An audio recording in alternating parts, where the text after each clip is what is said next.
Hey, what's up, y'all? And of course, welcome to another Alternative Factuals video.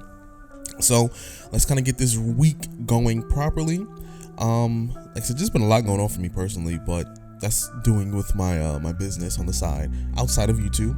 So let's kind of just dive into today's video. But before we do that, please be sure to like, share, and of course subscribe. Leave your comments down below. Let me know what you're thinking. Let me know what you're feeling.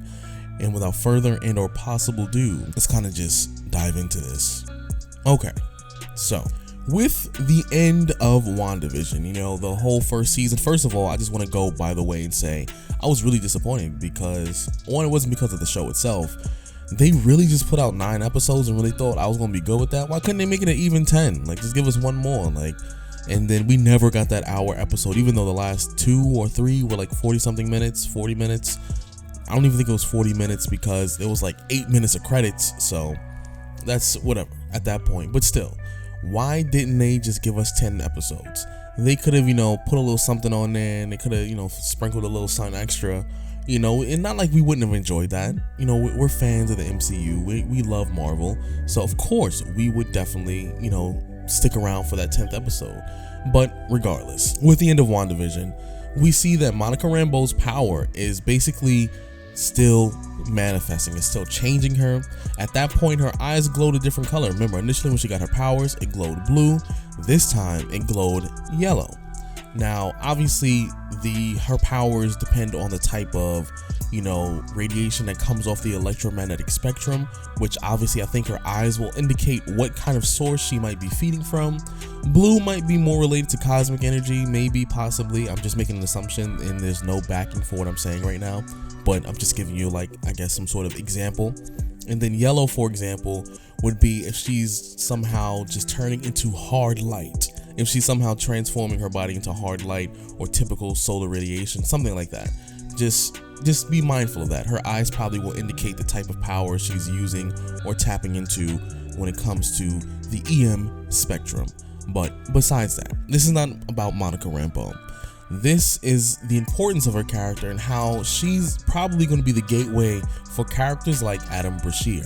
So all of you know who Adam Brashear is. Adam Brashear, Blue Marvel, one of the most powerful, physically gifted, you know, black comic book characters in all of Marvel, who often does not get involved in events. I feel like Marvel is going to change that. Now, typically you can tell when Marvel comics start to reflect a little bit more of what the MCU is trying to do. So we've been seeing a little bit more of Blue Marvel when it came to the Doctor Doom story relatively recently. So we do know he's around.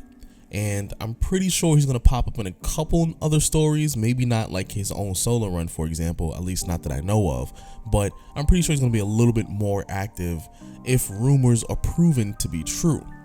But introducing Adam Brashear into the MCU because of Monica Rambeau, who we do know that, you know, them two, they get together and, you know, they're just this huge, massive power couple.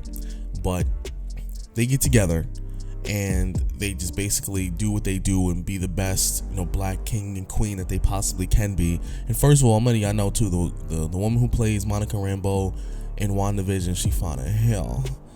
God damn, she better stop playing with me. But anyways, it'll be dope. So I think this is how they would probably introduce Adam Brashear.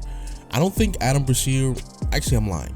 I think Adam Brashear would get a solo series, maybe not 9 episodes, maybe more like 8, probably less episodes because it's a lot less information to work with. But also knowing Marvel, because there's less information to work with, that means they can adapt a lot of information, or they can combine stories. So obviously if he had a solo run, they basically would start off with the fact that, you know, Adam Brashear was a hero way back in the 1950s and 60s. This is a little before when Captain Marvel, Brie Larson's character, came to Earth initially with that whole Lightspeed engine and all that. This is a little before that. He was around, he was being a superhero because he was already contaminated by some sort of anti-particle, antimatter generator, reactor. And we do know that supernatural and very powerful things existed before the Avengers and before the 2008, simply because, one, Agatha brought that that whole timeline or even that whole aspect of the MCU into the forefront. she actually confirmed that yes, magic, all that stuff existed before the Avengers, before Captain America. There was always other external sources of energy. There was always people wanting more power and willing to do anything to get it. So she opened that door already. So we can assume already that Adam Bashir, they're going to go to his past and basically describe, okay, cool, he was a superhero back in the 1960s. He was very powerful, very powerful, and that, you know, he had to hide his identity because back then people were not very accepting of people of color in general, let alone a superhero who was that powerful, who was black, because at that point they would feel like, hey, this black person can potentially become a menace to white people because we have systematically ruined and destroyed their culture over the course of the last 300-400 years. We've uprooted them from their homes. He potentially might get angry and want revenge. And I'm not saying that's exactly what it was said in the comics, but I'm pretty sure that would cross my mind as a black superhero if I was in the 1960s. But that would be like, you know, the origin of him. You know, they're telling how he became that hero, what happened during that whole generator when it exploded with him and his friend who was in the lab with him, who ultimately became Anti-Man. So we do know that you know, eventually they will go over that story. Then I'm pretty sure it will kind of do a similar fashion with WandaVision, where instead of going decade by decade in terms of per episode, I'm pretty sure it's just going to kind of fast forward how he eventually find out that he did not age. You know, everyone else around him pretty much aged except for him. He's kind of aging really slowly. So time is passing, and then we get to the present, and he sees that a lot of this stuff has been happening when it came to the Avengers in New York with the Chitauri coming in from Thanos. A lot of the alien invasions, the supernatural forces of the Dark Elves when Thor kind of pulled in, I think, was it Washington, D.C.? I forget where it was, but we already know Adam Bashir was around and active during all these events, just like the Ancient One, for example, who lived through the first alien invasion with the Chitauri. We also know that Agatha, she was a supernatural being. She was around for all that, and I'm pretty sure she was using her powers to protect herself because they weren't just, you know, strictly isolated to New York. At least, you know, the alien invasion, it was, but there were other things that happened on the planet Earth that I'm pretty sure she had to defend herself from.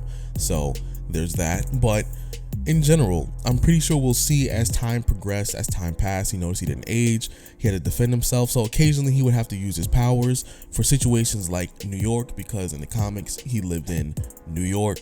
So I'm pretty sure they'll show that. Now, the whole point is, after Endgame, after the snap, and I'm pretty sure during that whole, you know, Thanos snap, he probably would have been snapped out of existence, just for the sake of saying, you know, if they show that he was there, then it would have been like, why didn't he jump in? Why didn't he help anybody? He had the power to do so. So much like Monica Rambeau, he probably got snapped out of reality, and then, you know, he got brought back after everything, realized, you know, his family was missing, or maybe, you know, his family was 5 years older than, you know, he had left them off to be, or whatever the case may be. But at this point, he's going to start to kind of realize how chaotic the world really is after the snap, because as we've seen, Sword is still very much after, you know, pursuing weapons, even though they lied and said, you know, they dismantled him. They didn't. They were just rebuilding him. We do know that remnants, really small remnants of Hydra is still very much out there. Wanda's losing her mind.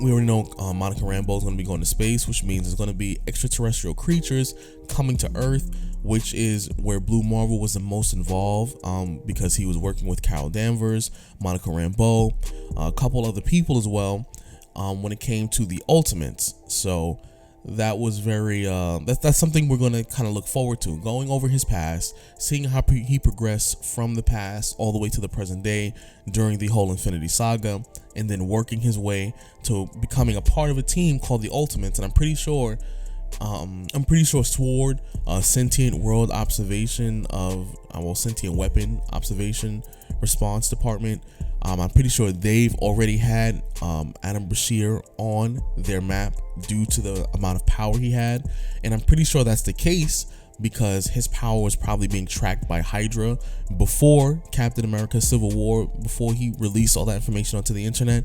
So I'm pretty sure he was there, he existed, and they already was tracking his abilities, and they became very much aware of who he was.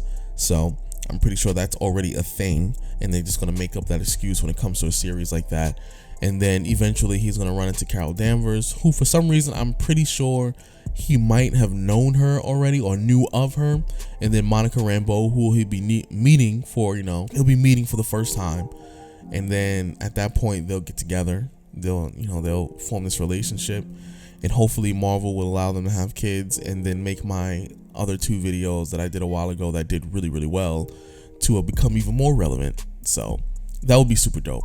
But let me know what you think if Marvel actually were to create this Blue Marvel TV series. How would you feel about it? And let me know in the comments down below. And if you're new to the channel, please be sure to like, share, and of course subscribe. And leave a comments down below. And I hope to see you later on.